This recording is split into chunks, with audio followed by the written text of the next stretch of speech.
નમસ્કાર મિત્રો, GTV smart CNG ગોતામદારમાં આપણું સ્વાગત છે અને ફરી એક નવા વિડીયો અને નવા વિષય સાથે આપણી સમક્ષ અમે હાજર છીએ. મિત્રો, ગાડીમાં જ્યારે પણ આપણે સીએનજી કિટ ઇન્સ્ટોલ કરતા હોઈએ છીએ તો ક્યાંક ને ક્યાંક આપણને જે છે એ આ ડિક્કી જે છે આપણે પેક થઈ જવાની, ડિક્કીની અંદર બુરાઈ જવાની, ડિક્કી ખાલી થઈ જવાની, ભરાઈ જવાની ક્યાંક ને ક્યાંક આપણે બીક રહેતી હોય છે. પણ હાલ આપણે ગાડીની અંદર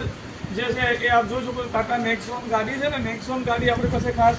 જે છે એ બરોડાથી આવેલી છે. હવે નેક્સોન ગાડીની અંદર સીએનજી કિટનું આપણે ઓલરેડી આપ જોઈ શકો તો ઇન્સ્ટોલ અમે કરી દીધેલું છે, પણ છતાં આપ જોઈ શકો તો ડિક્કી બૂટ જે છે ખૂબ સારી એવી અહીંયા આપણને વાપરવા મળે છે. મિત્રો,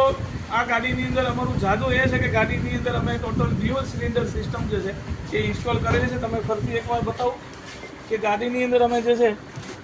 એ નીચેની સાઈડમાં 5-5 કિલોના જે છે એ 2 સિલિન્ડર અમે ઇન્સ્ટોલ કરી દીધેલા છે કે જે ડિક્કીની બૂટ જે પાછળની સાઈડમાં જે છે એ આપણને એ છે એ પૂરેપૂરી ડિક્કી બૂટ જે વાપરવા મળે છે. તો મિત્રો, તમે પણ તમારી ગાડીની અંદર જે છે ડ્યુઅલ સિલિન્ડર માટે ખાસ જીટીવી સ્માર્ટ સીએનજીનો કોન્ટેક્ટ કરો અને સાથે સાથે કંપની ફિટિંગ અને એક્સ્ટ્રા પરફોર્મન્સ માટે જે છે એ જોતા રહ્યો જીટીવી સ્માર્ટ સીએનજી ગોતા અમદાવાદ.